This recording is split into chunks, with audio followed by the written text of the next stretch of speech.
যে ব্যক্তি রমজান মাসে দাঁড়িয়ে ঈমানের সাথে ইখলাসের সাথে আল্লাহর কাছ থেকে সওয়াব পাওয়ার আশায় তারাবির নামাজ পড়বে, গফিরা লাহু মা তাকাদ্দামা মিন যামবি, আল্লাহ রাব্বুল আলামিন তার পূর্বের সমস্ত গুনাহগুলো মাফ করে দিবেন।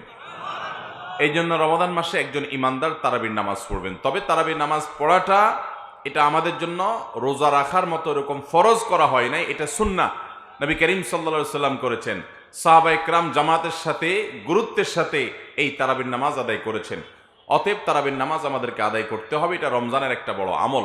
তারাবির নামাজ আদায়ের ক্ষেত্রে আমাদের লক্ষ্য রাখতে হবে খুব বেশি মাত্রাতিরিক্ত তাড়াহুড়া যেন না হয়।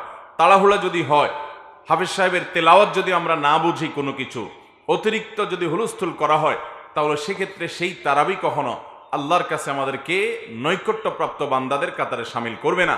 এটা আমাদেরকে উপযুক্ত সওয়াবের উপযুক্ত করবে না।